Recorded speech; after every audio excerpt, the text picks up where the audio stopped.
Hello everyone. That was great. Welcome to this episode of Take One Talk, your backstage pass into the entertainment industry, and you get to hang out with us, Take One. You're getting some work. I am doing two things at once. What are you doing underneath the table with your hands? Oh, wouldn't you like to know?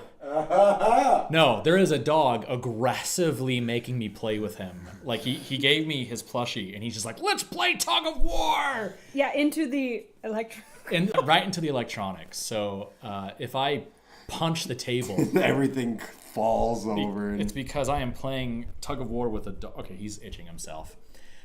Cool, awesome. This is the best intro ever. How are you guys? This is so good. Such a good intro. I'm good. I'm not gonna lie. I'm like, it's finally sunny, and but it's been muggy and dark and miserable all week. Yeah. So I'm ready to like go outside like a plant and just like. I should probably introduce us. I'm sorry. My name's Christian. Next to me sitting here is Danny. And then... It's me, Corey! This is mostly for the audio listeners so they can distinguish our voices. Hello! I sound just like Danny. Yeah, we you sound sound just exactly alike. The same timbre, everything. Mm-hmm. Yeah. How are you, Danny? I'm pretty good. I'm a little... That tearing sound's not... Excuse you. If you can hear the tearing sound, that's the dog. That's not me. The burp was Corey. Oh, yeah. Wasn't me. I'm good. I'm excited that it's sunny. I'm excited that it's Sunday because guess what? This weekend we have Anime Lubbock. Well, yeah. We've lost Corey. What is happening? This is the idea that you need to clarify. That wasn't mine. Like... I needed everyone to know. For the audio listeners, my burps sound just like that. They do, yeah. That's the part that I'm laughing about. It's like that you had to. Yeah. Like, oh, last night she was so gross. Yeah. It was awesome. Don't you bring up last night. Don't you bring up, I'll growl at you again. I love that she doesn't deny it. She just says, don't talk about it. Last night, we were playing Baldur's Gate side by side. That's and cute. We're just having a good time. We, got done a table read out of town and just got back home. And so we're playing Baldur's Gate. And she is just, gas is expelling out of every... She was like Mount Mordor. And she's like, I don't know what happened. I didn't know what happened. And I was like, babe, you literally, the only thing you had for dinner was beans. That was it. That was her whole dinner. I did have charo beans. Yeah. That was it, was beans. And it's like, what? I only had a cup. The consequences of my actions, what?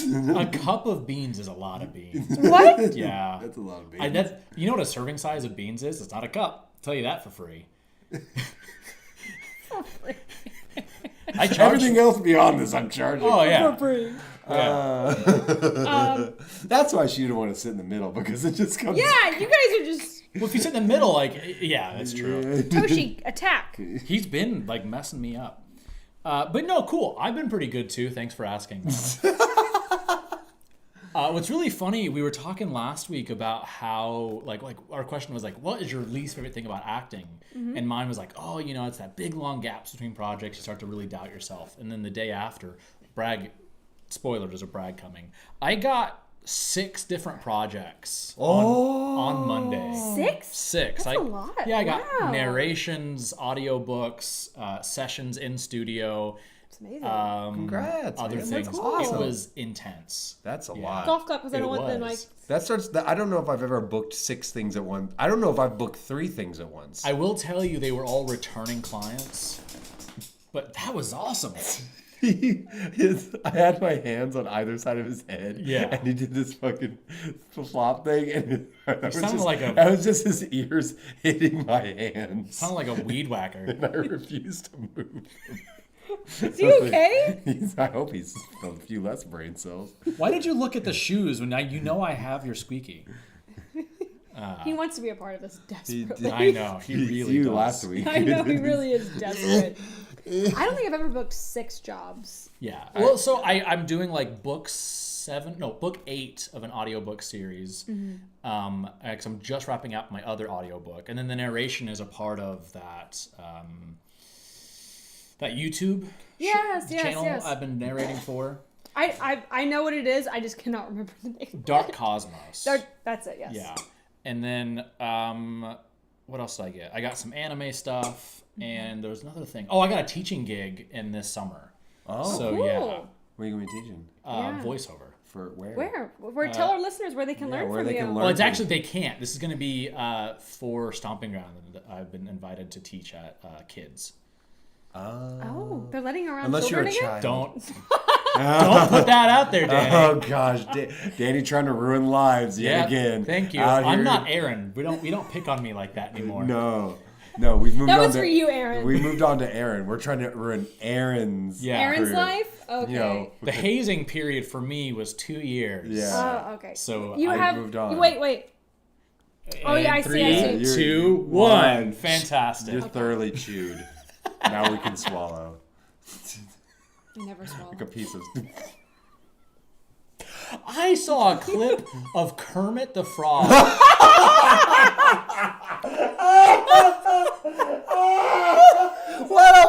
What a segue!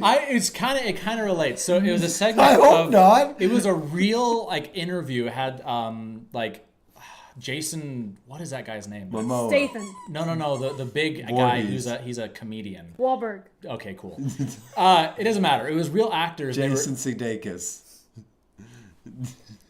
Hi everybody. This is for me and you. So Miss Jason Piggy from the Power was Rangers. doing a bunch of imitations, impressions, but obviously the voice actor did the other characters. And she said, "Oh, Kermit, I can do you too." And Kermit said, "Oh, we shouldn't do that on TV."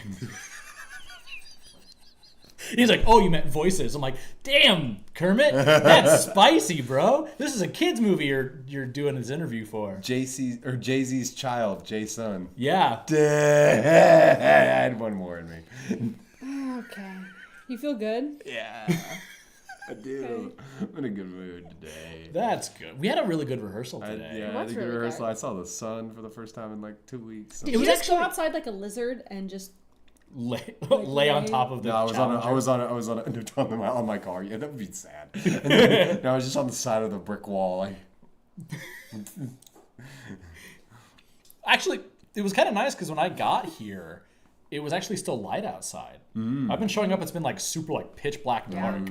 You know. Yeah, so. it's awful. But yeah, it's been a great week. But no, so Danny was trying to segue into our show next weekend in Lubbock, and then we just ramrodded all over that. Yeah. But the cool thing is, for those of you who don't know, I'm actually going to be a guest there.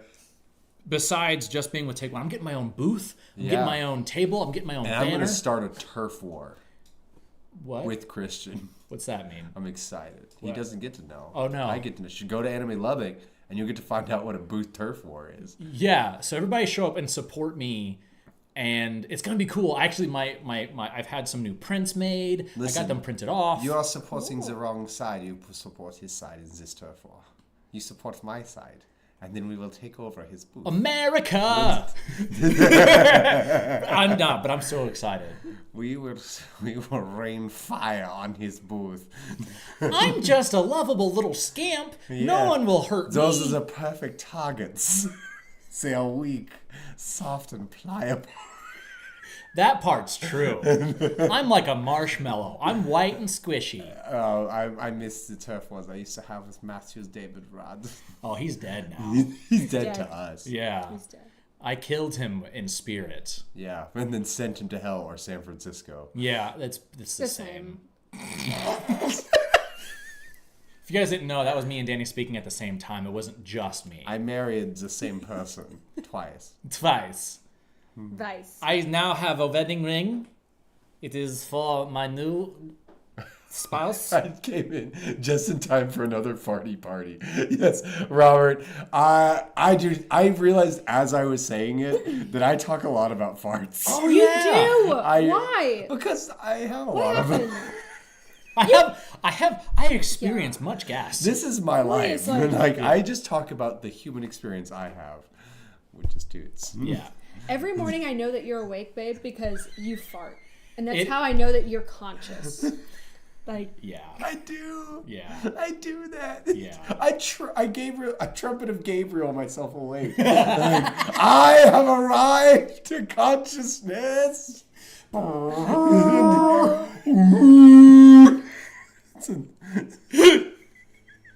thank God they don't smell. Oh, when I got here, we're setting up, and Corey lit a little, like just a little one, and then when I'm talking, he's like, "Oh my God, I'm so sorry. Where's the fan? I gotta. This is me. I'm so sorry."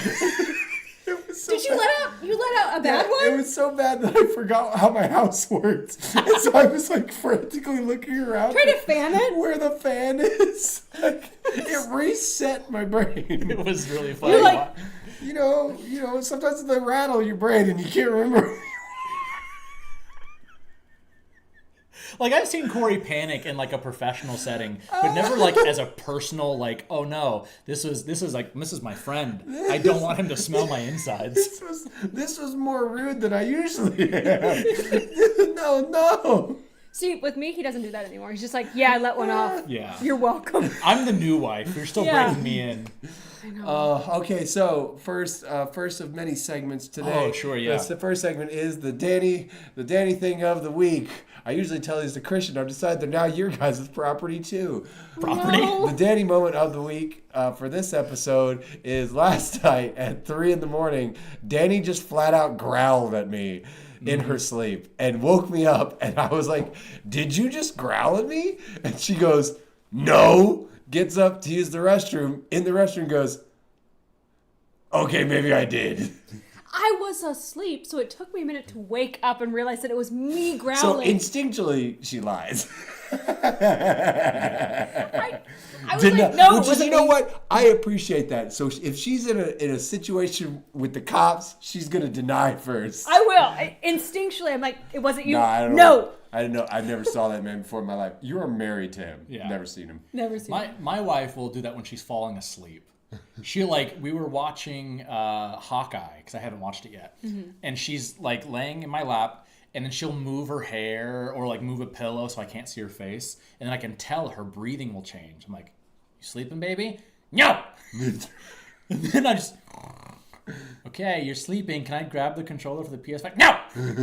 "I'm not sleeping." Like, okay, all right, you're not sleeping. Boop.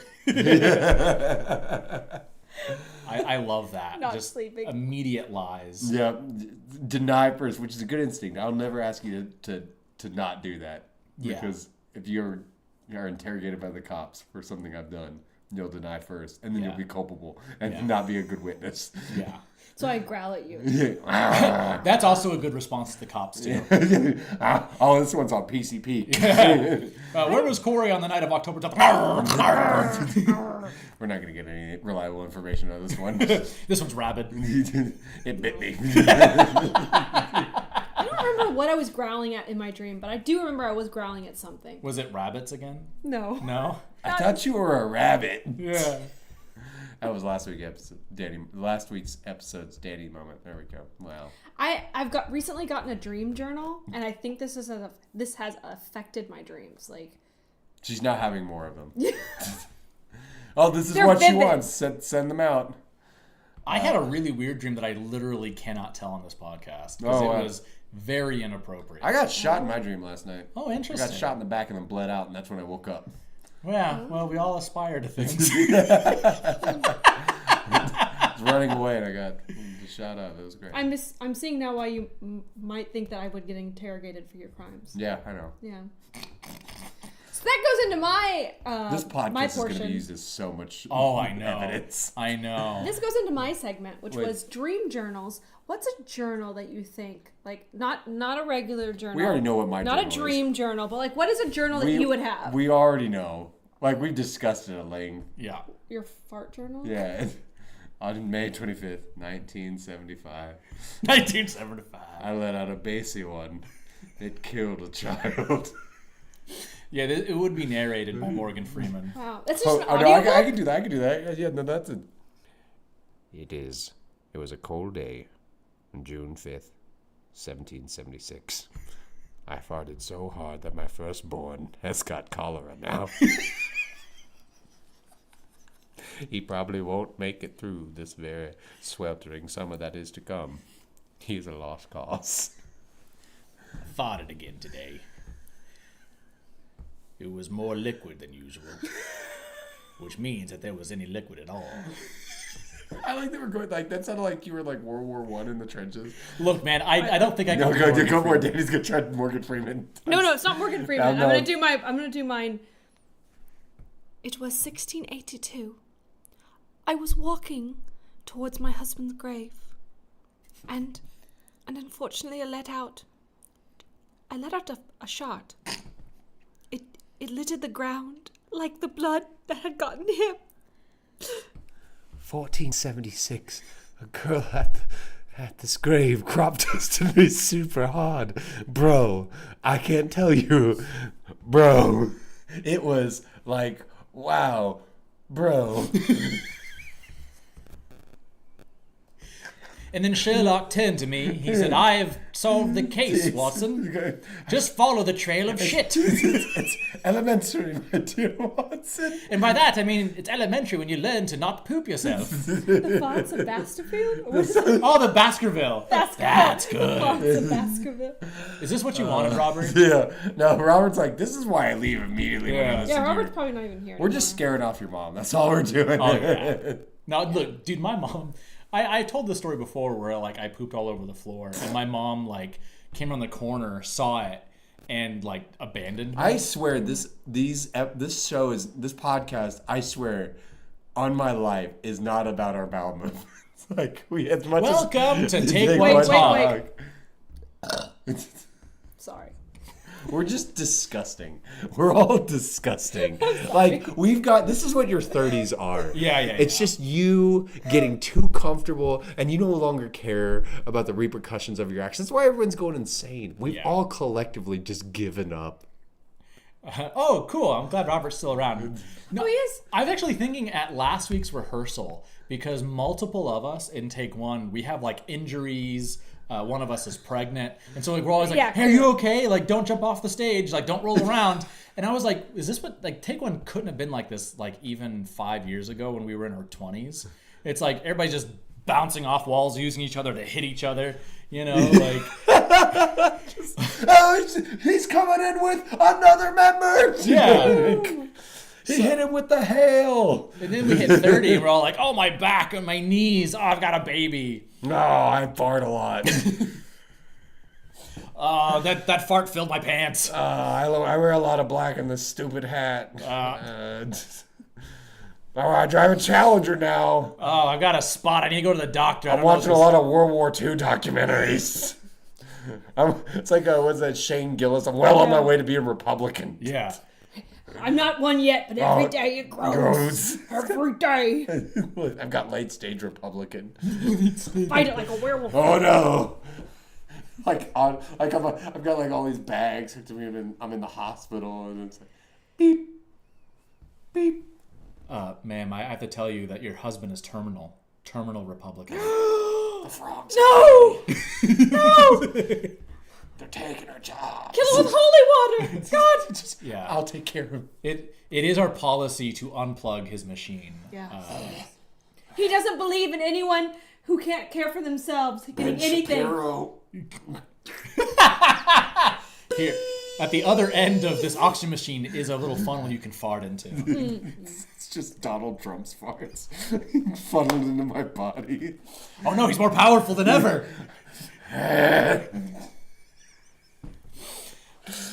I imagine a late stage Republican looks like the King of Gondor. Like, is it the King or Yeah. the King of Rohan? Yeah, the one that's like Rohan. dead. Yeah, it's the King of Rohan, and he's like. No, that is Rohan. Yeah, Is yeah, it yeah, Rohan? yeah, Yeah. Yeah, I'm pretty sure. I think yeah, It I is think because Gondor is the steward. yeah. Okay. I think it's the King Rohan when he's Yeah. and he's being like poisoned. I feel like that's what makes Wormtongue is the guy's name. Do you have a journal that you had in mind? Okay, my journal, my neighbors and crimes I think they're currently committing. Like, just like, the other day I looked out my window and I was like, they're totally drug dealers. And I got something and I'm like, She's 5th of definitely- May, they had neighbors over. They had people over. They look like they're selling something. Which ones are you talking about? Just the people in our complex. Which ones? Which ones? Yeah. I can't say. Because they're definitely watching. Point in a direction. Oh my gosh. Those neighbors over there, for everyone who doesn't know, they're nuns. Yeah, They're nuns. that's actually a pretty typical front.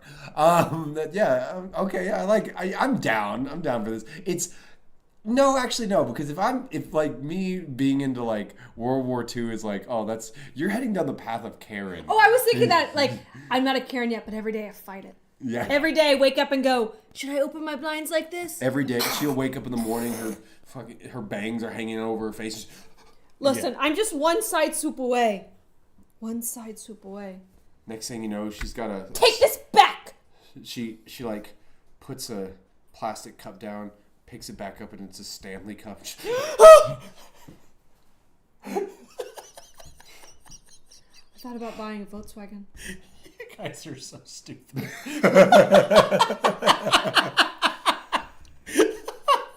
I think my journal, I would love to know all the dumb, cringy things I've said my entire life. Just like... Your cringe journal? Yeah, just like... You want that? Kind of. I know mine. I know a lot of mine because my mom refuses to let them die. Yeah. Like she constantly. Oh, you want to hear one of mine? 100%. Cringe things I've said. Like this would go in your journal. Actually, you know what you should do? Oh, this is an amazing idea. Okay. So we have this book Don't in touch our. me. In our I'm gonna touch you. You said. Oh, wow. Dang it. No. Okay. I take that touch back. Suck that back in there. Now you. Okay. So we have this book. And it's like people's love letters to each other, and it's like a collection of them, and they're actually really funny. You've read that book? Yeah, they're really really funny because almost half of them aren't like even positive. They're like breakup letters or like complaints or just like weird asides. You should make one of just like a collection of things. Obviously don't name who they are. Of cringy things that people like, the thing that they think is the cringiest thing they've ever said in their lives, and just publish this as a book. It'd be awesome. That's interesting. So mine would be, I have two. I was thoroughly convinced there was a classification of rifle known as a sniper rifle because of video games. And I argued with my parents very vehemently about how there's a classification of rifle called a sniper rifle. And then as an adult, I could never look back on that memory without like wincing. Are they? They're just rifles used by snipers. Yeah. But they're just rifles. Long range, like, long range rifles. Like if you had to make a rifle that would be like the quintessence, it's a 50 cal. Yeah. Like, but that's because there's really nobody else using those things like for anything other than hitting shit long distance. Okay. But that's still, it's just a 50 caliber rifle. It's not a sniper rifle. It's just a 50 cal. But there are plenty of people who've sniped people with 22s. Like, it's just, there's no such thing. Sorry, I like that. This podcast sponsored by Chardonnay. That's funny. I need a tougher thing. I use Brawny. Oh damn it! I was like, I use Black and Decker sandpaper, but I don't know an actual brand for sandpaper. Black and Decker makes sandpaper. Do they? Awesome. Yeah. Get in contact. So I was reminded on my birthday last week. I was sitting around with my family, and they were talking about we lived in Missouri for like a year, and I wasn't on meds yet for my anxiety and depression. So like I had a lot of weird moments, and there was one where we were driving from here, Dallas, to Clinton, Missouri. It's like a 9-hour drive. And we're getting in there really late at night, and all the roads are like bendy, and there's hill. Like it is insane. And my sister, she drove these back roads a lot, so she's going really fast, and it's freaking me out. And then all of a sudden, I see 2 shiny dots coming in from like a field, and my brain was like, "Oh, that's a panther. That's a straight up cougar. That thing." And then I saw the glows again. I was like, "Oh no, it's chasing us." And it wasn't like Christian's being funny. Christian was scared out of his mind because his brain doesn't work like everybody else's. And I got thoroughly embarrassed them talking about this story. And I'm like, "Oh yeah, this is why I'm on medication." Because were you like, there's a panther coming Dude, at us? I was super freaking They're like, out. it's a deer. No, it was like we don't know. It could have been nothing. Okay. And also, too, we were in a car traveling very fast. Yeah, Like, there's no way that there's nothing in North America that could catch you. yeah. Like, Yeah. there's not a single animal, like, there's only like a handful of animals in the world that could have caught a car Yeah. at any speeds. And like I will say part of it, like I played it up because my sister was laughing and that's my drug. But I was legitimately nervous. And it took me a while to calm down that there was nothing chasing us. I felt like I was 6 years old in the dark, you know. That's a good one. That's a real good All one. of my cringy moments you tell people about is Danny moments. This The podcast, giant violin is probably the That's my cringiest. personal favorite. That's But also so the cringe. kissing. kissing the knee is so good. Oh, that one is so cringe. That's what's I That one's so love that funny. one. I don't. There's a lot of small ones I don't tell, like where you pointed at this pie. So it's like one of the first times I'm eating out with your parents, and you yeah. point at this very obvious blackberry pie. Like there's no way it could be anything else. And she goes, cherries? Like with all like I'm participating in this conversation, like, and everyone at the table was like, no. I wanted it to be cherries. Yeah. I love this is really specific, but it was the one right before Colorado where you guys were out jogging and Danny stops and starts clapping at the trees. She's like, "Oh, it's cicadas!" Like they respond. She's trying to clap off the cicadas. Yeah. Like she's like, if you make a loud noise, sometimes they'll stop. And then we had They like do. then we had like a mini rehearsal in Colorado, and we're doing just a little scene, and all of a sudden Danny starts clapping, and I don't know if anybody got it right away. It made me laugh so hard as she roasted herself in this scene. Like nobody else got it. Was so funny. You have to roast yourself. Yeah. I also, one of my other favorite ones, I think it's the very first Danny moment story I ever heard was when she rolled over to you in the middle of the night, sleeping, burped in your face, and just went, tacos. Yeah, she I like. do a lot of sleep things. Yeah, you are the weirdest human being in your sleep. Wow. Like, Man, you good thing I do- have a sleep journal now. You do so much weird stuff in your sleep. Like you'll like all of my favorite stories generally come from like you waking up and then just doing weird nonsense. That's why all of my like short films and things I want to write involve sleeping. I feel like, or involve that's when you're the most creative and you're Yeah. the most chaotic. My other really cringy moment was, and my dad and my mom again refused to let me live this down. Is I've said on this podcast before that my personality was completely like defined by Initial D and then later on Fast and the Furious. And I vehemently argued with this rich. So my dad has like a bunch of friends that are like own businesses and stuff, and there's this guy, and mind you, this guy is just a dick anyways. Like he's a huge dick. I mean, he lives in Oklahoma, so It's shout out to all our Oklahoma fans. Like he's a huge dick, and like I argue, and he's one of those rich guys that like he had a Corvette, like he had all the typical rich guy stuff, and I was arguing with him that a Honda Civic could beat a souped up Honda Civic could beat his Corvette, Yeah. and as an adult I look back and I was like, I'm such an idiot. Yeah. Like anything can beat anything if you shove a big enough engine into it. yeah, that's not Like really, you can shove a stock. Corvette engine into it's just that argument is stupid. It's Yeah. a stupid argument. It's like, yes, if I shove a rocket, there are literally rocket powered Civics, like where they've just hollowed out a Civic, shoved a jet turbine in the They're back. just using it as almost like a shell. Yeah, It's because just- they're like, why did you do that? But why not? Because everybody's done everything with every car. Like there's now there's this Tesla that's out there, and they've just stripped it down to make a dune Tesla, where it's a dune buggy Tesla. And like people, if a car exists, somebody's done something monstrous to it that nobody should do. Like there's a dude that drives a Hot Wheel car. Like he loved Hot Wheels so much that he made his own custom vehicle that is like modeled after a vehicle that doesn't exist in real life, because like half the Hot Wheels don't exist, Right. and it's a wild looking car. So A really cringy like argument I got into with one of my sisters when I was a kid was Batman's ears. I was convinced they were horns because horns are more metal That's and fair. badass than ears, and they're like, Bat ears. yeah, but I was like, no, they're not ears, they're horns. And she's like, bats don't have horns. It's like, yeah, but Batman does. I hate it. I feel bad for you. Like that, I know that argument, and I've had that argument, and I like. Wait, you thought Batman had No. horns? I've like posted up about a stupid thing. Yeah. And then like look back on it and be like,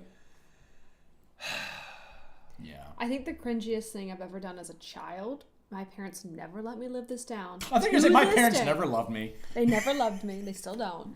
They never let me live this down. They still bring it up. My stepdad, who's very sweet and nice, brings it up. So apparently we went to this fall festival, and you could win fish, you could win candy, you could win like these little prizes at these carnival things, these carnival games. So I had won a giant Butterfinger, like one of those really large Butterfingers, and we had, I guess, put it into our bag or whatever, and I would get it back into the car, and I'm like, where's the Butterfinger? And my stepdad's like, I ate it, and I flipped out. Ooh. And I was too old to flip out. I was probably 10. Like 10 is too old to be flipping out. I don't know. I have a flip out at 10, I'll tell you. I also have a flipped flip out. out. Yeah. I don't even like Butterfingers. I don't even like them. I flipped out. I get it. And to this day, my parents are like, "Did you eat the Butterfinger? Hope you didn't eat the Butterfinger." And I was don't lose it. I was far too old to be flipping out the way that I did. So I know I identify with the story so badly. Yeah. Like I was thinking about telling the story, and I'm so embarrassed of it that I was like, nah, I don't know if I want to tell it. Well, you've already told us about your bowel movements. So no, this is way for me. This is one of those, like, you ever have one of those memories that just comes up out of nowhere for no reason, just to spikes your heart rate. Yeah, it spikes your heart rate and re-embarrasses you all over again. Oh yeah. This is one of them. Yeah. And so, who wants to go first? So mine doesn't make me feel that embarrassed, but I was 4th grade-ish, so I was around like between 8 and 10, I don't remember exactly, but Pokemon Red and Blue were out, and I was obsessed. I was one of those kids. I loved it. And in Pokemon, the original Pokemon games, you can only have one save file. Yeah. That's it. And my brother wanted to play, but I'm the only one who had a Game Boy. I only had Red, I think, and he didn't do it on purpose, or at least that's what he says, but he erased my file to start his own. Yeah. Oh. I am not a person of conflict. I do not ever like approach people or tell people like I'm a peacekeeper. I don't like telling people I'm upset. I stew internally and then I rage by myself. I'm a little kid. My brother is, if I was 8, he was 19. Okay. Like maybe 20. And I flipped out on him. I've never done it before nor since. And he actually apologized to me for the first time ever in my whole life. Oh my god. Because I was so upset. I was devastated that he deleted my save file on Pokemon Red. Wow. That's intense. Yeah. Pokemon Red is the core of a lot of conflicts, because like I got beat up. Like one of my core memories is getting beat up over Pokemon Red.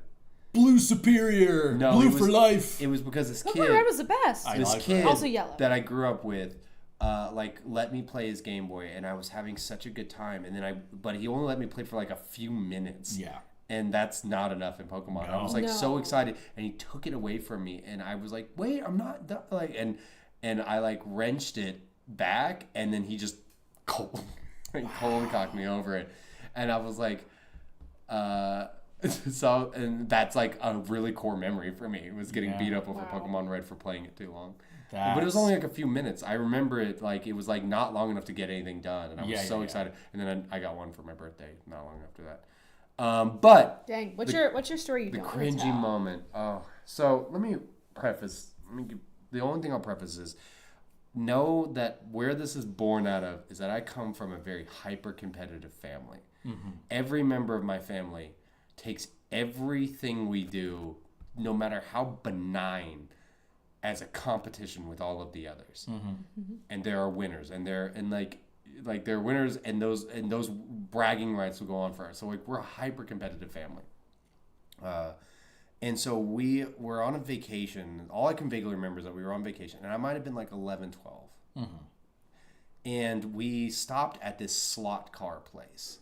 Mm-hmm. You know what a slot car is? Mm-hmm. It's where it's these little remote control cars, and you put them on a slot track, and they race around. Mm-hmm. Oh, okay. And each like racer has a slot. That kind of sounds fun. It was super fun. And my dad we're all there, we're all racing. And my car, because we're all small, we can't really reach him.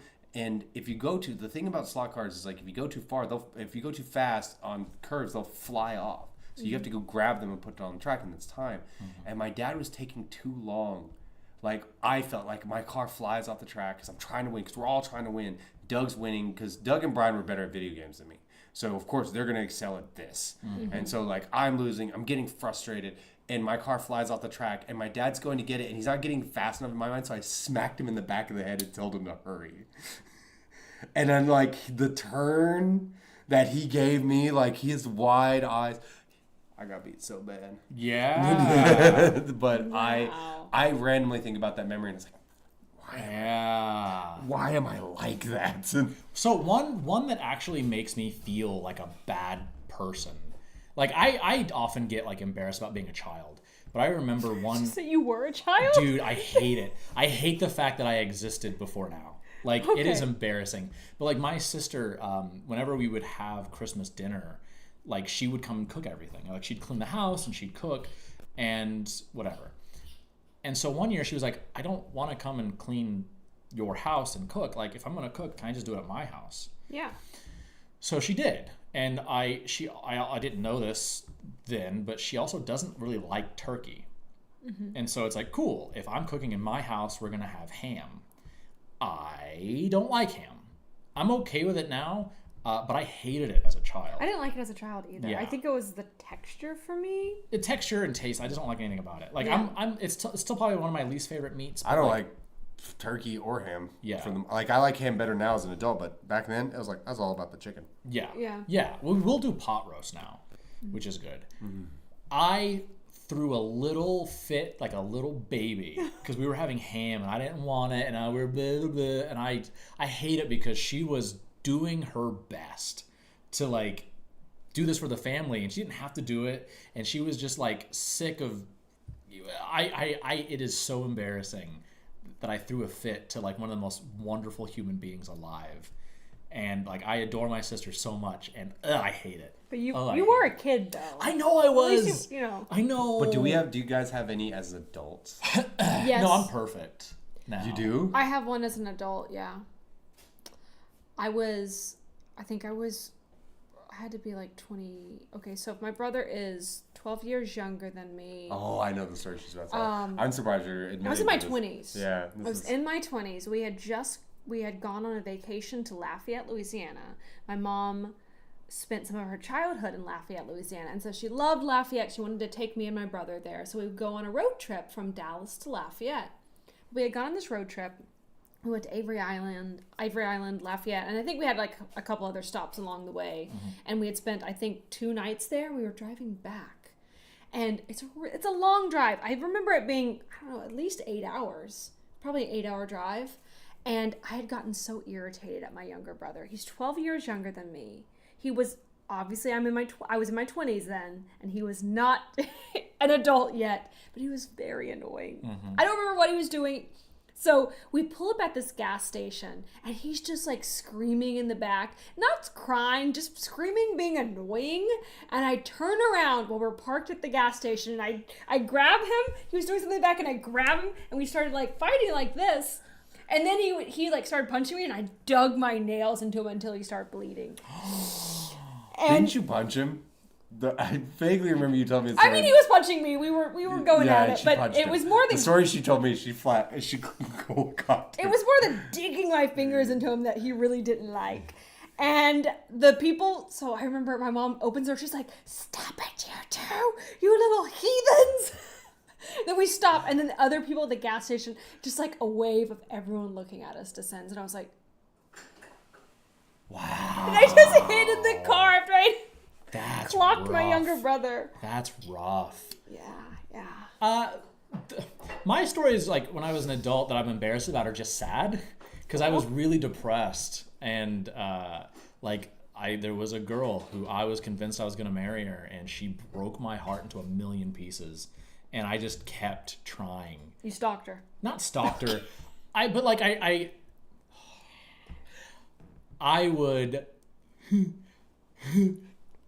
I would accidentally, quote unquote, like call her phone and then just like hang up just to be like, Then now she has to think about me. Are you wearing khakis? And then she texted me. She's like, "Stop calling." I was like, "Okay, I'm sorry." Oh, dude. Wow. Painful. That's Wow. That that's eclipses me sad. hitting a minor. But I was 21. I was 21 and just devastated. Yeah, I have so many. I have so many. I can't even pick any of them. Like I never, because I've had like voice actors, because I do a lot of celebrity panels, and I've had voice actors being like, no, nothing embarrassing, and I'm like, you're a lying piece of crap. You're a human being with the human experience is being like cringed out of your mind by things that you do. Thank you. Have a nice day. Hello. You're like, oh, I don't know why I defaulted to that. Oh yeah, what did she say? She goes, enjoy have a safe drive, and I was like, you too. Oh yeah. Have you ever been on the other side where someone did that and they felt really weird? So when I was a teenager, I had really long hair and I'm overweight. And when you have really long hair and you're overweight, you look feminine for whatever reason. So I was mistaken for a girl quite a bit. Mm-hmm. And so one time we were on a road trip, we were stopping to get some food because, again, I'm overweight. And I just want a sandwich, and the lady behind the counter was like, "Hey, sorry, hold up." Like, yeah, so I was eating because I'm fat. I'm like, fat, yeah, like nobody else does that. Nobody No. Not the way I was eating. Yeah, you know what? Skinny people don't eat. They don't. Ever. Not with both hands at once. You can't. Just shoveling mac and cheese from the buffet. Like, it's bad when you have to get a drink because you're choking because you're eating too fast. I do that. Yeah, I know. I do that daily. Oh, is this you? Oh, did you hear? Is it intervention? Did you hear what he just said? He goes, I know. You fat. Look, fat recognizes fat. But no, so I'm there, and I had gone through puberty, and so she said, "Oh, what would you two lovely ladies like?" I was like, "Well," I went as deep as I could. I was like, "Yeah, well." She's like, "Oh my God, I'm so sorry." And so I wonder if she went back. She's like, "I'm so embarrassed. I just called this fat little boy a girl." She still thinks about that to this day. I hope she does. I wonder what that fat little boy is doing. I wonder what he's doing. I hope he's doing all right. I wonder if he's still fat. I wonder if he's still a boy. You never know. Yeah. You never know. Damn it, Danny. That's actually could happen now. Yeah. That's the thing. The one that's like that came to mind was that like there was a show that came out, and I'm not going to tell the details so nobody can know how this happened, but I messaged a director and be like, please put me in this show. And now I look back and I was like, what a... Yeah. And they didn't do that. Yeah, he did not. They didn't... Yeah. Yeah. They didn't put me in it. Dude, I feel like there's probably things I've done that in the future I'll look back on like, oh, younger Christian, why did you say that? Like I'll have that in booth sometimes where I'm just like, oh, why did I say that? It's a lot of the jokes I make in booth. Yeah. And like early Walla days for me were real cringe. I was trying real hard. And what's terrible is that I was trying real hard, and people I see nowadays try harder than that. And it's a lot. I'm like, man, is this what it's like? This is terrible. I hate this. You know what? I actually had one yesterday. I thought about it for a couple hours. So I was in a group class, and like 2 or 3 of the people in the Zoom class, they were talking about their names. And 2 or 3 of the people in class they were Asian. Like one young lady was Chinese, whatever. No, 2 of them were Chinese. And they were talking about their names and how they're really hard to spell and pronounce. And he's like, yeah, I grew up. My family, we used our Chinese names as middle names. Mm-hmm. And so, blah, blah, blah, blah, it's hard to spell. And I was like, oh, I have a very similar story about spelling my own name. I couldn't do it. It wasn't a Chinese name because look at me. And I was expecting laughs. Nobody even smiled. And I was like... I'm gonna turn my camera off. I would have laughed so hard. Yeah. I would have laughed after nobody laughed at you. Yeah. I would have barking laughed at you because that's the funniest thing I've ever heard. I love watching him squirm in white guilt. It's my favorite thing. It's like watching milk curdle. Yeah. It's the best. Well, yeah. Because I also realized because it was with a director who was also not white, and I was like, oh no, please don't come off like I'm racist. I don't mean to do that. It was just trying to make a joke. And his webcam's making him look even more painful. You get muted. You're like, they muted me. Yeah, like because I do have like a light. and I don't use the warm, I use the cold, so I look even wider. Yeah, it's probably not a good Why idea do you do that? Because I look really like weird yellow and orange if I Oh, use okay. the You don't feel warmer like colors. it's really doing much for your complexion. Yeah, it makes me look ill. Oh, I'd rather look like a that. ghost, I guess. Okay. I don't know. That's my personal opinion. Apparition. All right. So the next segment. Is yours. Yeah, okay. My segment is a bit more serious, I suppose. But what, in your experience when talking, because we do a lot of conventions and stuff, and we interact with people like fans of anime, fans of ours, what do you think is the biggest misconception from the outside of like the professionals in our circles? What's the biggest misconception of acting that you kind of receive from people who aren't actors? There's so many. And what's funny is that this question is a really complex answer, because a lot of what I experience as misconceptions don't on the surface look like misconceptions. So one of the worst things that people say to me is, you can use this in your skits. Ooh. And I was like, no, I can't. Yeah. 'Cause that's not how this works. Yeah. Like, that's not how inspiration works at its core. Like, I can't just take this anecdote that you just said to me and copy and paste it somewhere else, because guaranteed for when I leave this conversation, I'll forget it was ever said to me. Yeah. Because I you know what it is, and I'm going to try to say this as kindly as I can, because I love everybody. I really enjoy the people that we interact with. I really enjoy the people that talk to us. But due to the nature of kind of like how society is right now, and how we are, and what the internet and and capitalism and the information age has done to our psyches, people have forgotten that they're not the main character in other people's stories. Yeah. Like, everyone thinks that they're the main character in their own story, and I don't remember every story ever told to me. Oh yeah. Because I can't. Yeah. Because if I, like, even at the scale of famous that I'm at, I'm hearing 1,000 life stories a weekend. Every week, 20 weekends or 30 weekends, however many it is now. Yeah. And not to mention the stories that I hear of people's lives when I'm on jobs, because I work with different people every time I do a job. Yeah. And so, unless I see you 30 to 40 times, I'm not gonna remember like all the, like, it's a miracle when I do. Yeah. But I think that they forget. It's like, oh, you remember me, and it's like, I hope I do. Yeah. And some people are real good at it. There's some guys and there's some people in this community and in this industry that have just like vault-like memories, that they remember every person that they meet. Yeah. And details about them. I'm not one of them, and I try to be. I want to be one you know of them. what? From my perspective, to me, it seems like you're really good at it. Mm-hmm. Like, because I remember one time, like, you teased me because I didn't remember one of our fans, and my excuse was, they were in cosplay and they looked different. Yeah. But you were like, I remembered them. I was like, damn it. I don't remember hardly any of our fans. It's not because I don't love them. I just have 0 perception checks. Yeah, her perception check is so low. I miss this person that we have a name for them. They're not always allowed at our places anymore. And they're like, yes, you could see them moving about from place to place. And I was like, I never saw that person. Yeah. And they were like, what? You guys were like, I cannot believe you didn't see that person. I know who and I she's was talking like, about. I don't. and I was like, I have no recollection of them. They're like, how did you miss them? Yeah, they're also a very like tall person. It doesn't matter. Shadows. Yeah. Anyways. I don't. Yeah, like for me, I have no history checks. I have like a negative 10 history. I can't remember anything that's ever happened to me. I've met I you, thi- but I I think- don't remember. Yeah. I think the thing I did wrong in my character sheet building is that I have no dump stats, Oh, interesting. and so I have. What does that mean? I have. You're just spread too thin. too thin. Yeah. Like everything is like. No, I have no negatives on anything, but I also have no infinite like big positives on anything Right. either. Like I don't have a good history check, but I also don't have a negatives on history check.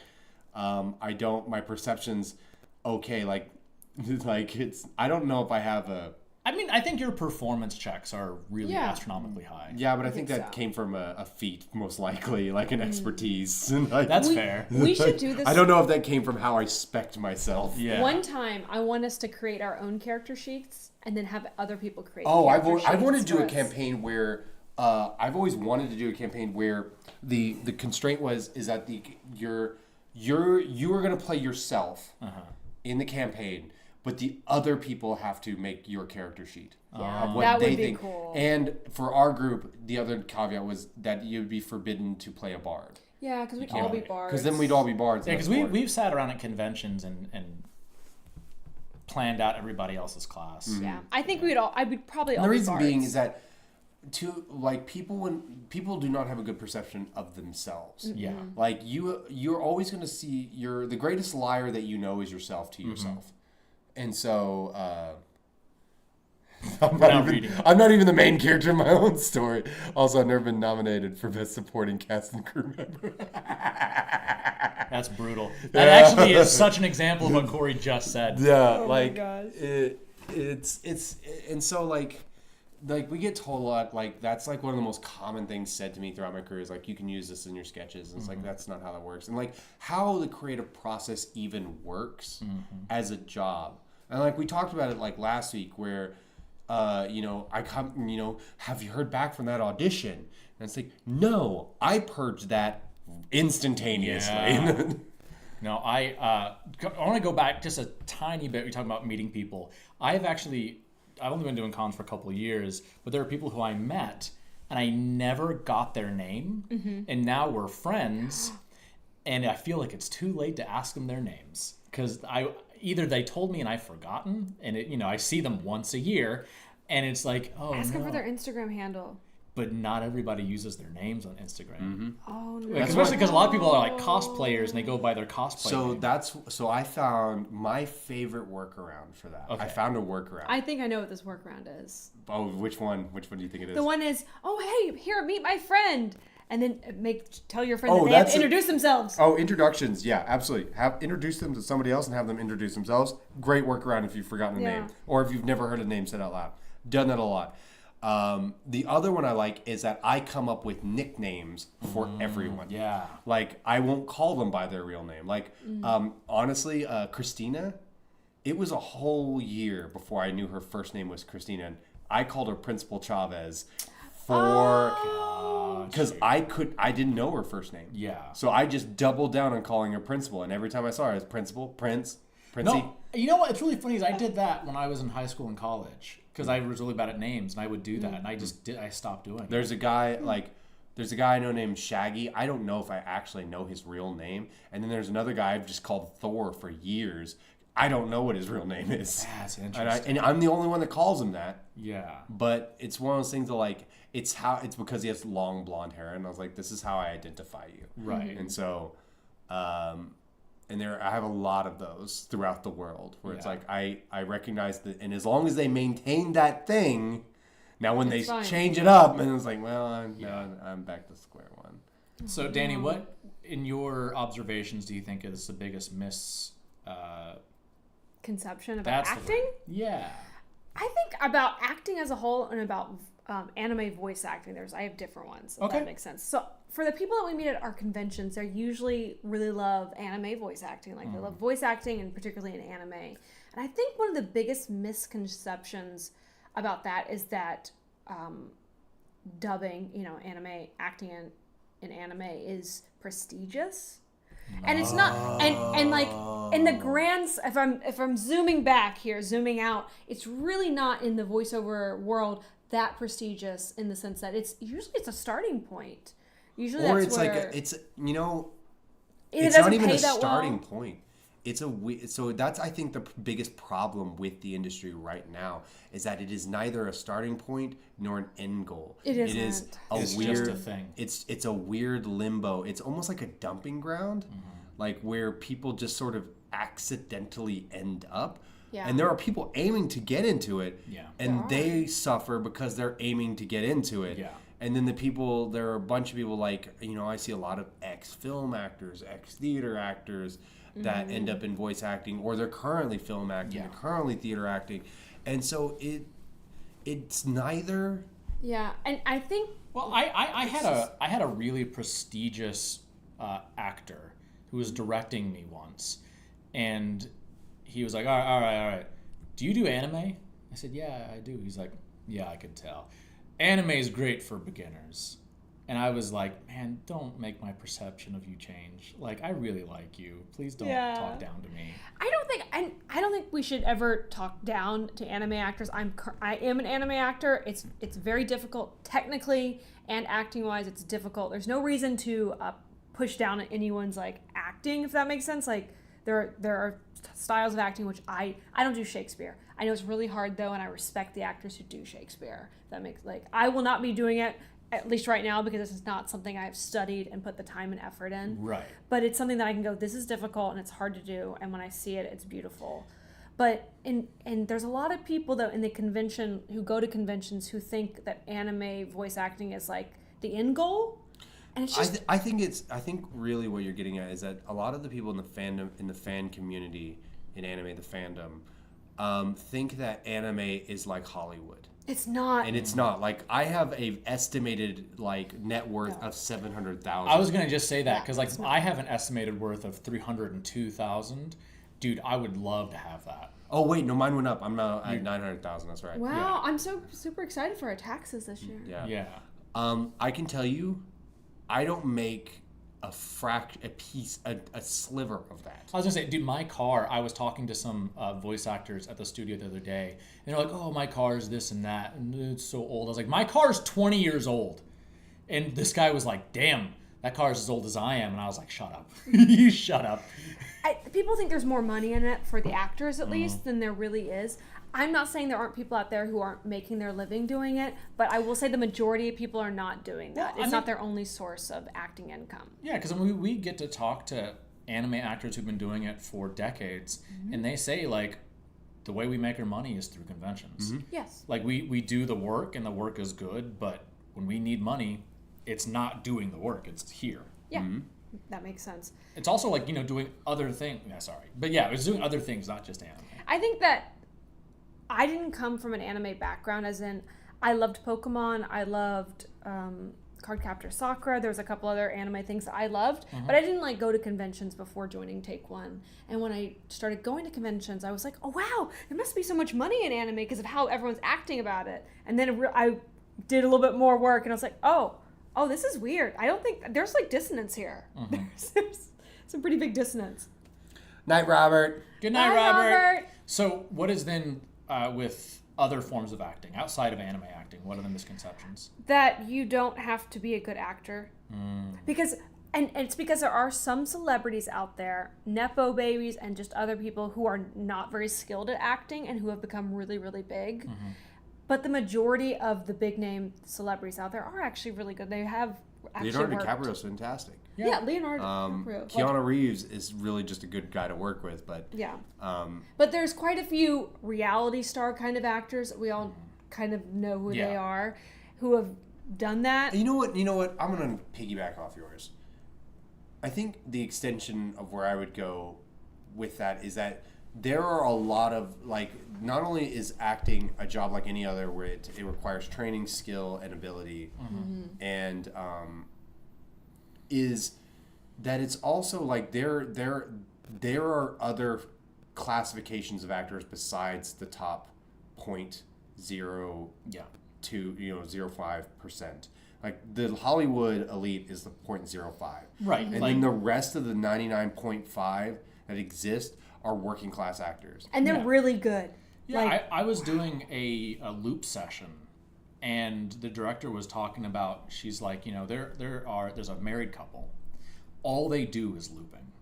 And they do it for like SAG level What's looping? jobs. It's like what we do like Walla, but for live action stuff. Okay, cool. And so, but that's all they do. All they do is looping, and they make like north of $1 million a year. Yeah. Because that's it. And they're not going for the prestigious stuff. They're just making a living, And I love that, like taking the ego out of it. They're here to do a job, and they don't care about credits. They don't care about. They're hey, we do good work. We show up. We're professional, and now we live in I'm sure in Hollywood they have like a 1-bedroom apartment for $1 million a year, but still. They probably have a lot of fun doing that. I thought of another misconception. Being typecasted is the goal. You want to get typecasted. Yeah, Because that means you have do. guaranteed work. if you don't get typecasted, if you stay, like, honestly, the career path goes like this. You start doing everything you can, then you start narrowing down into the things that you're proficient at, and then you get typecasted, and then after you make it, then you start breaking out of typecast. Yeah. But honestly, the goal is to get typecasted, because that means that people associate you with a thing that they will just use you for in everything. I'm going to piggyback off of that. I found out recently in singing that you want your voice to be so distinct that they know that you can hear the song and know it's you. Mm-hmm. Like they know it's not that you want every one of your songs to sound different. They want your songs to sound similar enough, and they want to hear your voice where it sounds like you. So it's kind of like you get your type in your voice. Like it's a And that's similar what, thing. and honestly, in anime, it's way more prolific. Like, that's what you should be aiming for, is like finding a niche that you fill. And generally now it's moving away from, like, you know, like, since we're moving away from the standard Western style of voice acting where it's all cartoony voices, like, we're moving away from that, and it's more your natural speaking voice. Now they're going to be character archetypes. Like, if you get stuck in the villain, like, I only play villains, hell yeah. Gruff dude, hell yeah. Bitchy princesses, hell yeah. But not getting any roles, dude, hell no. That you just witnessed some of our cult. But banana bread at work, dude, hell yeah. All right, So, Christian, yeah, you. one of my things I notice a lot is that voice acting and acting aren't the same. Like, acting is acting. Voice acting is acting. On-camera acting is acting. Shakespeare is acting. Like, I've had casting directors and things like that say, oh, well, I was talking about real acting. I was like, well, I am really acting. Yeah. It's just different. You know, like, obviously the techniques are different and the genres are different and the way we go about things is different. But, like, we're still at the core of what is acting is we are acting authentically in imaginary situations. It's just that my situation is inside of a booth. But that doesn't make me less of an actor. It just makes me a different kind of actor. You know, like today in rehearsal, we had some moments doing improvisational, like we were doing improvisational comedy, but we also did improvisational theater. And I really enjoyed myself being serious and having these authentic moments. And it felt good. And we talked about, like, you know, evolving what we do into being more theatrical, and I'm here for it. And so, like, because of that weird distinction, that lots of people will think that, or they do think that voice acting is somehow easier. You know, like, I've coached people in the past who were like, I want to get into acting, but on-camera acting is scary and hard. Like, well, what's the difference? Well, people aren't going to see me. It's like, well, they will. They will. Yeah, They'll see you in a way that you're not used to being seen. Yeah. And it's way more invasive. Because when you only have one thing, human beings are terrible. And because, like, you only have one thing, your voice, they're going to be so much more harsh. Because for some reason, there's this disconnect between understanding, like, when you're trying to build a house with fewer tools, that doesn't make it easier, that makes it harder. Yeah. But like, you have fewer tools, that means that you should be better. It's like, no, that's not how that works. Yeah. That makes it more difficult. That makes it trickier. Yeah. It's the same thing with the anime. It's like, oh, that's for beginners. I've done the real acting. Yeah. I'm in a movie I was in a movie last year. I'm in a movie this year where I'm playing, and I was the lead role. I did the hard acting. Yeah. And I will tell you, anime 5 times harder than anything I've done on camera. Yeah.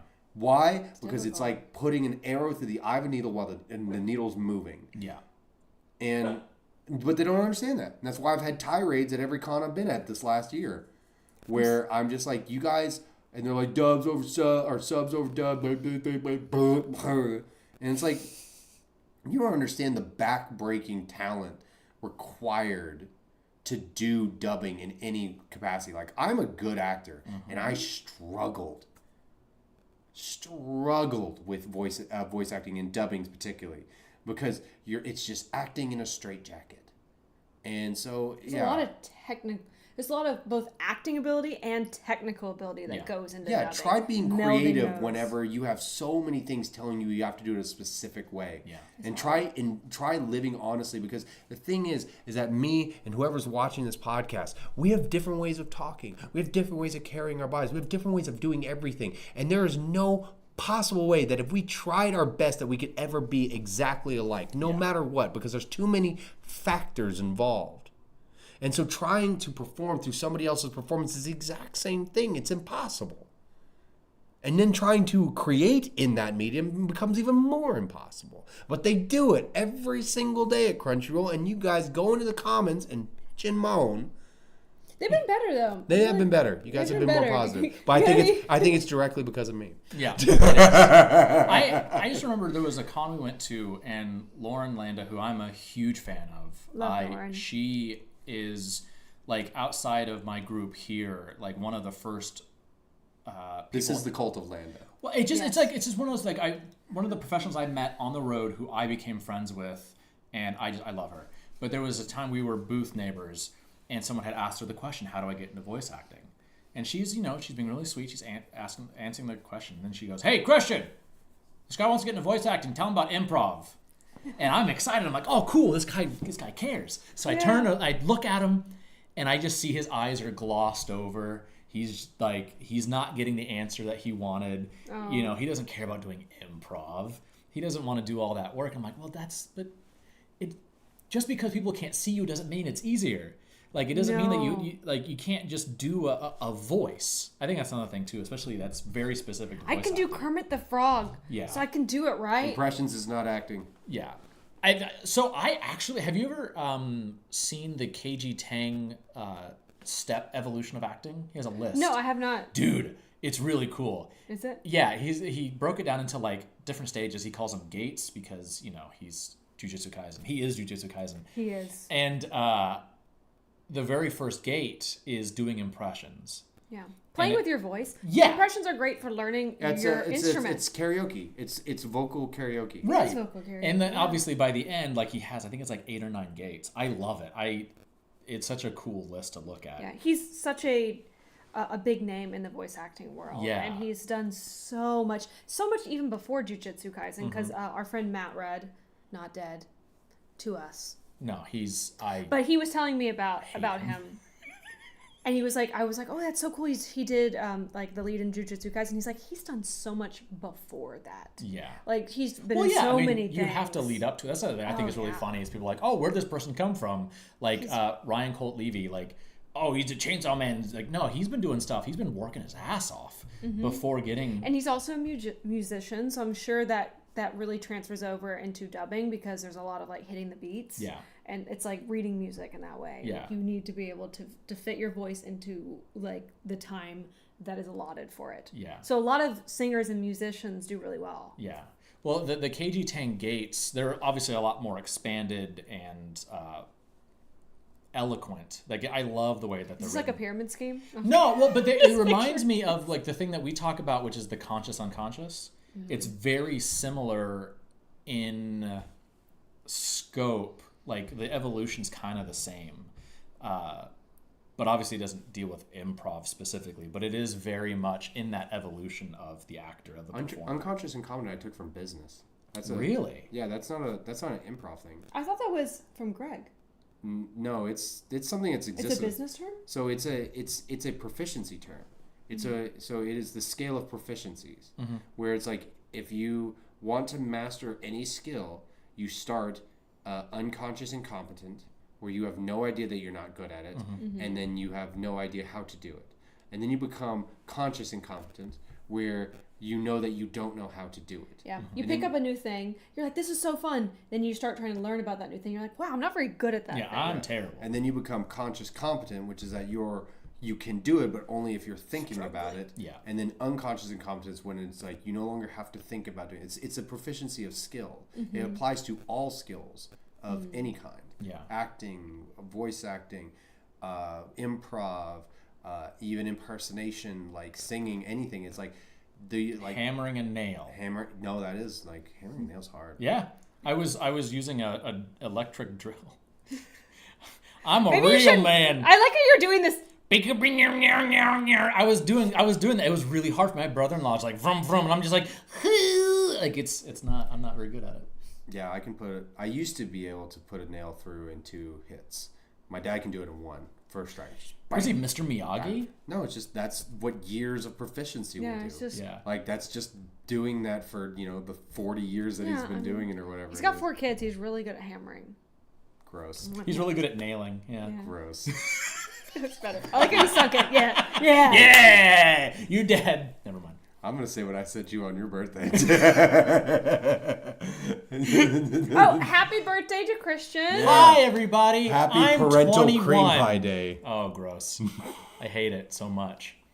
Okay, cool. What's your segment, Corey? I already did it. I thought you had your first I did a little one. No, hold on. There's I thought one you more. had There's another one more one. thing. I do have another one, kind Oh, of. okay. So, but one more thing that I want to say that I think is like a common misconception in the community. And what's funny is I've been debating this one back and forth for months now. Me and Danny have been going back and forth. This conversation's come up several times. Okay, I think I know it. Which is you have like people that, and this is mainly directed to people that want to be in this industry. You need to be able to look at yourself in a very, very realistic manner. In the sense that, like, I firmly believe that hard work can surmount just about anything. Mm-hmm. But you also have to take into consideration there are people that just have it. Mm. And if you don't have it, you need to recognize that you do not have it. Sure. And that you're going to have to work 45,000 times harder to compensate for the fact that you do not have it. Because some people just have it. Some people have God-given ability, universally given ability. And generally I find that they have very low ceilings. They top out pretty fast. But some of them, the ones that go beyond any expectation of anyone, are the ones that both have ability, have a semblance of it, and also are aware that they don't have certain things and then try to surmount those things. Yeah. I think of it as you were saying this, and I know we've talked about it. I think of it as it is like a seed. Mm-hmm. And so if I'm trying to make something grow, if I, dig out the dirt, I'm doing all the things, right, to make it grow. But if I don't put a seed down in there and like plant it and like water it and watch it grow, it's not going to grow. It doesn't matter how deep I dig this little hole. Mm-hmm. If I don't have something to set down in there, like and foster, it's not going to grow. And if you don't, it's so tiny. And the it is like pre-having the seeds. And so where work comes in is like, if you don't have the seed, you're going to go have to work to buy the seed. Yep. Right. Yeah. You're going to have to go work and find it. You're going to have to cultivate it yourself. Like, you're going to have to go to other people who have the seed, figure out how they got their seeds. And, like, you're going to have to, there's so much work if you don't already come into the situation with the seed. Yeah. But you can just be toiling away, hitting this dirt and be like, I'm working, it's not happening. And I've seen a lot of actors. I know there's a particular actor I'm thinking of, and they, they do all the classes, they do all this thing, but they're not doing the right classes because they have not, they don't have the wherewithal to understand that they just don't have it. Yeah. And because they don't have it, they're now going to have to start at a very basic level and figure out they're going to have to build it from scratch entirely. Yeah, and they would have to find a mentor who just lays it out for them. Because the classes that we take, we're not doing, like, if you go to a university, that's different.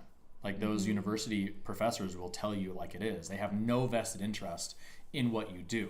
They, like, their payment does not come directly from you, which is a lot of our classes. Like, if these people don't come to your class, you get paid less.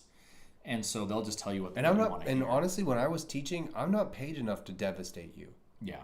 Like, you have to make me care about you. Yeah. Because I'm seeing hundreds of you and hundreds of people, and some people that are coming to me with a better attitude and a better or having a better disposition of, like, wanting to grow and, like... Yeah, Corey was really nice to me when he first met me, and now he devastates me daily. And that's Every how I know day. I've made it. Well, also as a teacher, you don't want to turn off your students to your class. You don't want to And hear it's about honestly, the like, institution. it sucks. Like, for all the hardened teachers out in the world, and people that devastate people on the daily, it sucks every time. Like, I have empathy issues, and unless I really deeply, like, you have a relationship with me, it's hard for me to care about your existence whatsoever. And Interesting thing that I'm definitely going to deny in any interrogation. Yeah. But even with that disposition that I have, I don't like telling people how much they suck. Yeah. Like, I don't. Because Everyone likes it. No one it sucks. It sucks to have to tell someone, it's like, hey, you've got a long road ahead of you. And if you actually want to do this, here are the steps. And I'm not saying any of you suck. I'm not saying anybody that's listening to this episode that you suck. But also, you know in your heart of hearts if you have it or if you don't. And like the thing that's keeping you, like the thing you fear the most, the door that you don't want to open because you know like that's going to reveal, like for instance, why I don't have a six-pack, the door I don't want to look at, the door I don't want to open is I am infinitely lazy. And the thing that I will have to surmount if I want to be an action star in these movies is that I'm going to have to grind, bleed, and scratch and claw just to lose a singular pound. Why? Because I am lazy. It is so easy for me to sit here day after day and not do anything but play Baldur's Gate for 6 to 7, 8 hours a day. And that's the door I don't want to look at. I can make all the excuses and the diets and all of it, but in reality, at the core of it, I'm just lazy. Mine's I love food. I love food so much. But the day that I'm willing to look at that and realize that everybody else out here with these awesome bodies and then these good-looking bodies, like it's easy for them to like Danny. She has an incredible body. Why? Because she's really easy. Like it's easy for her to discipline. It's not going to be easy for me. It's not. I think the hard part about what you just said is that, you have to look at that door. I have to wake up one day and look at that door. You have to wake up every day and look at that door. That's the thing. That's the next thing, what they call discipline. Yeah. Like I used to be pretty thin and then the pandemic happened and I gained a ton of weight. But like also too, you have to be, this is going back to acting. You have to be willing to receive criticism and not break. Yes. So that's one thing that I really feel like differentiates. And not just receive, ask for. Yeah. You have to ask for the criticism. You have to be prepared to take the real criticism. Because that's the other thing too, is I have a lot of people that do criticism theater where they'll just like, they perform because they want to show you that they're serious about their acting and ask for criticism. But then when you give them the actual devastating nonsense, they start talking shit about you behind your back. They're like, he's so mean. And it's like, no, you have to both seek it out. Actively seek it out. Like, I want somebody to ruin my day. Yeah. 2, I have to be willing to take that on the chin and let it knock me out. And 3, get up. Like, always land on your back. It's one of my favorite Denzel Washington quotes. It's like, always land on your back, because if you can look up, you can get up, and then choose to get up and do it over and over and over, and it's gonna hurt and it's gonna keep hurting and it never gets easier, never feels better, and it sucks every time. But one day you're gonna wake up and you're gonna have accomplished your goals. You're gonna be in the ocean. You're gonna realize that all the water that was surrounding you the whole time was the ocean, and it still won't be enough. I will say though, because like I'm just kidding, but that's the only way to accomplish anything. It is interesting. So like,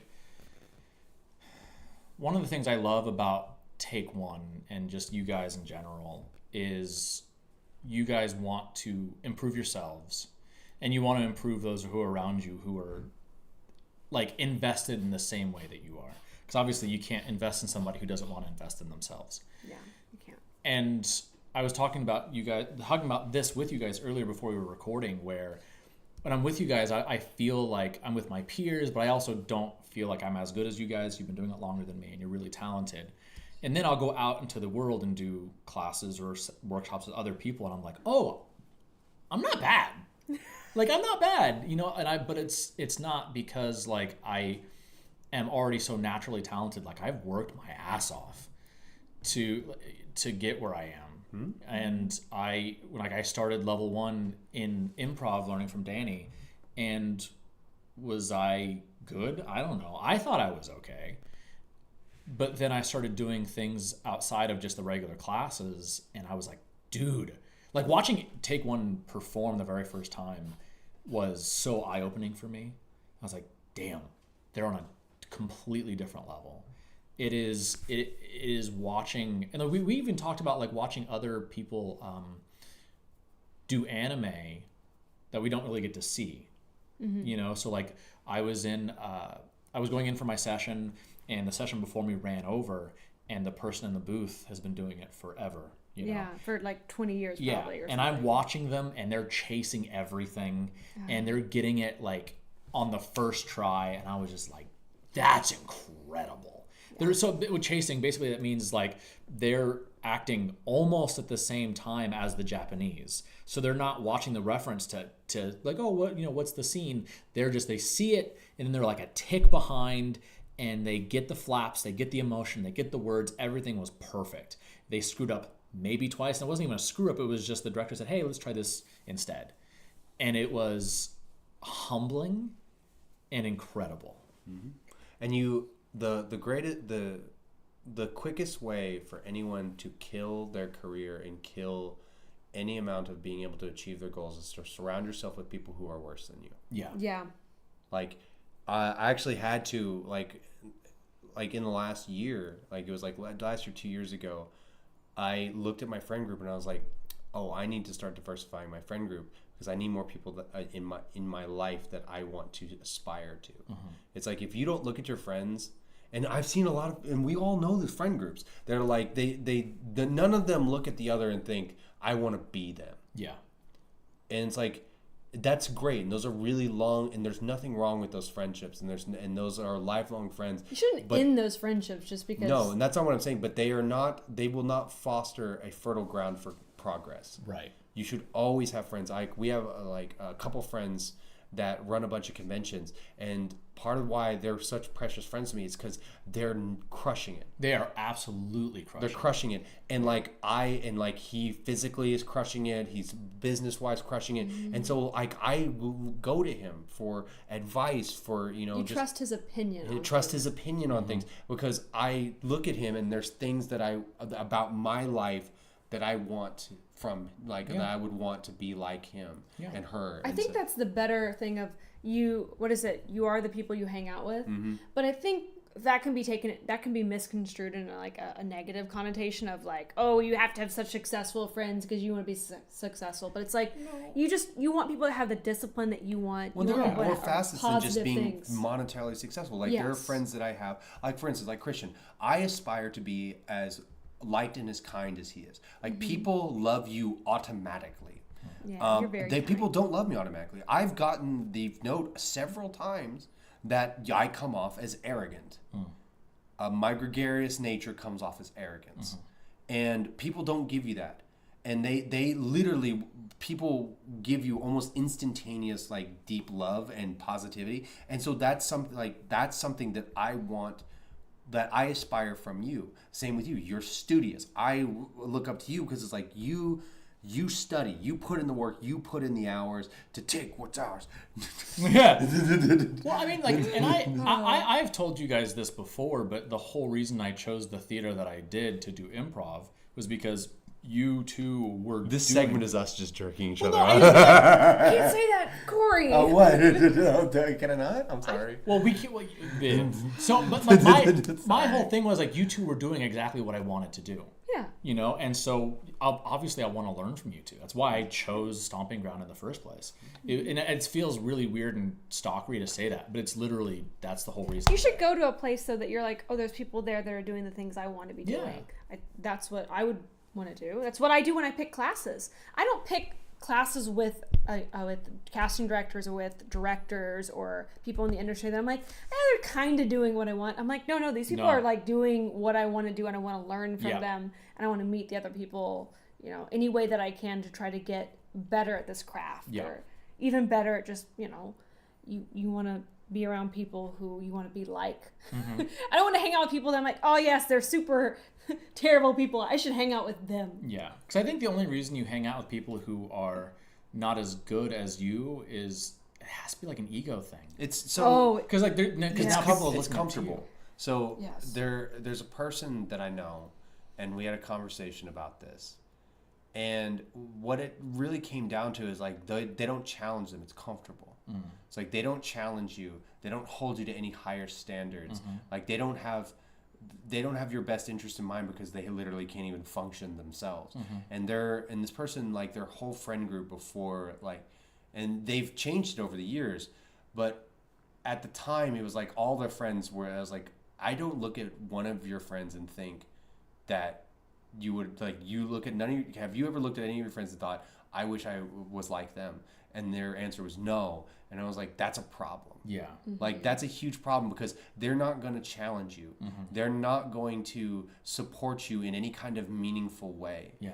And I mean, maybe emotionally, maybe they'll be there for you, because there's, but if that's all you have, it's like, it's just comfort. It's comfort. It's comfort. It's less ego most of the time and more just like, it's comfortable. Well, there are people who have friends which they consider beneath them because they want to inflate themselves. And they want to, we all know those people that surround themselves with your But I would say people. more often than not, though, those are few. Like, those Yeah. are few and far between.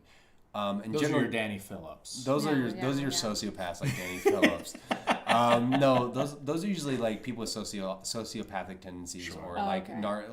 narcissistic tendencies that are looking more for followers than they are friends. And then but like people that keep like it's just comfortable. Yeah. It's very comfortable. There's no, like, they never have to feel bad about themselves. They never have to look at themselves in a critical way. Yeah. Your friends like, should be pushing you I will in a tell good you, way. I've had friends, like, there was a girl, like, an embarrassing moment in my life was I stopped dating this girl because she was a neurochemist, or not like, yeah, she was like in nuclear engineer, like she was like, she had 3 PhDs. That's amazing. And she was Really super smart. And I didn't. And I felt so stupid. And she was just into me. She just thought I was cool. Yeah. And I stopped dating her because I felt so unbelievably inferior. And I look back on that choice, and it's one of my biggest regrets. Not us dating. Like, that's not what I regret. No, it's but the it's fact that- that it's the idea that I shied away from the relationship with somebody because they were smarter than me. And next he found me and he was like, she has no PhDs. 0. But you are smarter than me in a lot of ways. Yeah. And so that's why I married you, because you are better than me. You will go farther than me. Yeah. And so, So they'll break your legs. so it was just, I feel a lot of shame about that situation. Selling yourself short. Like, well, I'm saying robbing myself of the opportunity to grow and having somebody in my life that would push me to go farther. That's one thing I do admire about you, though, and I say this at rehearsals all the time, that like you do not stagnate. You refuse. You won't take one stagnate. You won't let yourself stagnate. You push yourself constantly, and that inspires me to push myself more too. Too bad I'm lazy. He's constantly I'm a stirring. duality. He's like, this water would not be stagnant. You are a duality, but like you can't stop yourself from pushing yourself. He cannot. And It's never good enough. well, but like I'm just kidding. part of I that. know. I can't take your compliment. I know. We've been too positive for too long, and now yeah. it's all emptied out of my body. Okay, what's your? All right. What's Was your that your other- segment? Can we? No, we're at an hour and a half. Oh, we're done. Okay, cool. Yeah. We can do that next week. Next episode. Are you going to do it from Lubbock or not? Maybe. Because, No, probably not. Yeah. okay. Cool. So Week after. So with that in mind, next week we're going to be in Lubbock. So come see us in Lubbock. Come to my booth, buy one of my prints, justify all of the things I spent money on. And then come see Take One shows. We're going to be doing shows every single day in Lubbock. It's going to be great. Go Red Raiders. Go Red Rockets. Oh, he can make that joke, but I can't talk about that. You jumped in way too fast. Ah. So the week after, here in Dallas, we're also going to be having a show at Stomping Ground. It's going to be our Double feature night. The Love night, too. Yeah, Love Night feature night. So it's going to be, we're kind of revamping our show. Like I said, we're always improving. We're always making things better. So if you saw a show last year, these shows this year are completely different. Yeah, they sucked last year. They did. No, they were Because great. I was only in few of them. This time I absorb. I am Take One. Stomping Ground Comedy, Stomping Ground. 7:30, second Saturday. Second Saturday. So come by, see us, and say hi, and tell us that we're wrong about all of our opinions. Yeah. Yes. Tell Corey. Tell I am Corey. wrong. All right, everybody. We love you. Bye. Bye.